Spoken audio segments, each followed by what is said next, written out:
That space represents the ventricle, and this model is a cast of that space. So we have the two lateral ventricles, these curved portions here. So this will be a model where we can actually point to it. But keep in mind, this represents hollow space in the brain, an open cavity. So we have these two lateral ventricles, right and left lateral ventricles. The choroid plexus, as I mentioned, we'll see that more on the brain. And actually in this region, we know we have up here the location of the epithalamus. And it's actually this pink portion here on the model that's specifically one of the choroid plexus regions. So we're looking at the area of the diencephalon, that portion of the epithalamus. And right here in pink, specifically, we have the choroid plexus. And this is just one example. There's actually many of these in the brain. This is just one example of the choroid plexus. The fornix, so we want to look at this number 12 coming across here, the fornix. So we've got the corpus callosum coming here and going downwards, the fornix.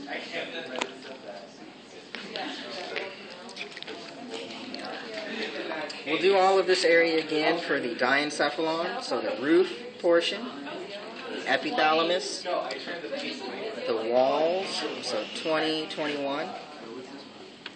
19 and 20, that'll work for the thalamus. And then here's that little term I mentioned earlier, the inner thalamic adhesion. It's just specifically that little 22, that little bulge here. And imagine if you had the two sides, so that interthalamic adhesion on the two sides would connect together. So in your brain, you got the thalamus from each hemisphere, and then you have that little connection between the two sides, the interthalamic adhesion.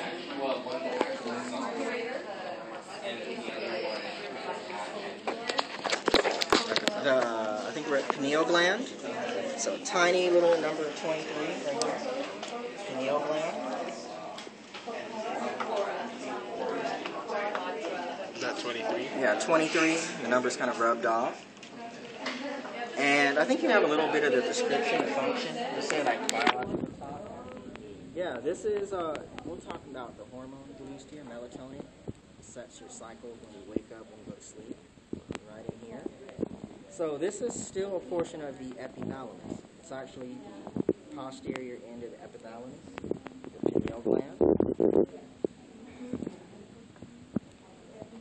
From the thalamus, inferior to that, 21 is the hypothalamus. Hypothalamus. So just again, the top is epithalamus. The sides, thalamus. Sticking out, interthalamic adhesion. And the inferior part, 21, the hypothalamus. Hanging down from the hypothalamus, that tiny little stem in white. We have the term infundibulum somewhere. Infundibulum. And pituitary gland. Page 2, or number 10. Number 10. All there at number 10. So we'll point out the hypothalamus. The little stem coming off is the infundibulum. And then the bulb at the end is the pituitary gland. Alright, so pituitary is the bulb, infundibulum, the stem. All that's hanging off of the hypothalamus. And I think the next one there looks like the mammillary body. So the mammillary body, that number 24, that little bulb right here. And there's one, of course, on each side. So mammillary bodies.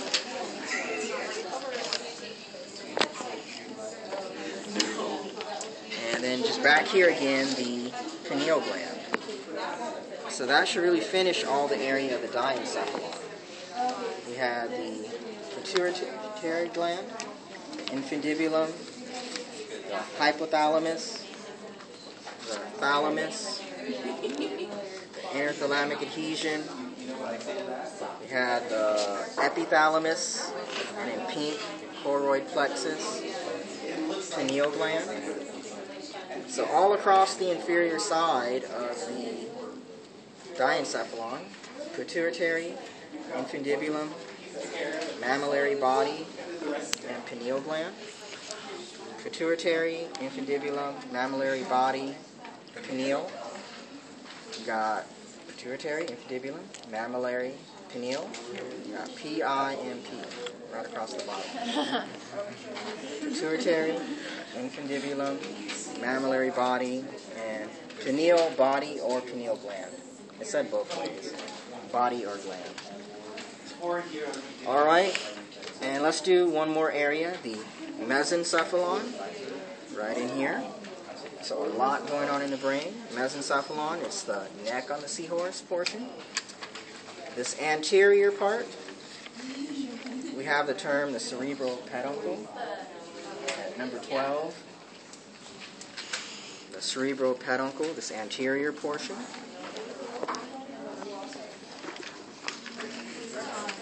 We got the pons, the bulge here. That's part of the metencephalon now. Pons is bulge. We have the cerebellar hemispheres. So this is all the cerebellum, right and left cerebellar hemisphere. The medulla oblongata. We're now in the myelencephalon. And we have the medulla oblongata we're pointing out. The artery, that basilar artery, we'll come back to that. But it's an artery that sits right across here. So right where the stick's at, you see that location. In fact, you can make a note about the basilar artery. Figure 2215 will be a good place to see that, 2215. It shows all the arteries of the brain. So the term again, the mesencephalon, the neck on the seahorse. The neck on the seahorse. And we've already pointed out the cerebral peduncle here. And where you see this number 31, that's where we have the two parts, the colliculi, superior and inferior. So you notice the two bulges here. We got the top and the bottom. So we have a superior colliculus, the superior bump, and the inferior colliculus, the inferior bulge. So these two here. And then all together, that makes, what's that term? Corpora quadrigemina. All right, so anybody have a lab demo for this part? This section? Okay. Enjoy that. So she'll be able to teach us these parts here. Well, there's two on each side. Two on each side? Yeah, there's... Of group. It's not connected between them. We have group. In the center, yeah, there is a connection, but there's four distinct segments. Yeah. Sheep brain. So corpora means a body. The term corpora means a body. Quad 4, Gemini twins. So the two sides have the two bumps, the two twins, four bodies altogether. Oh my god. All right. And then on to the next page. Okay, a lot of this we've already pointed out. We'll finish with number 23. The aqueduct of the midbrain. Well, that's between the cerebral peduncles and the corpora quadrigemina. Cerebral aqueduct, or aqueduct of midbrain, is this narrow canal right in here.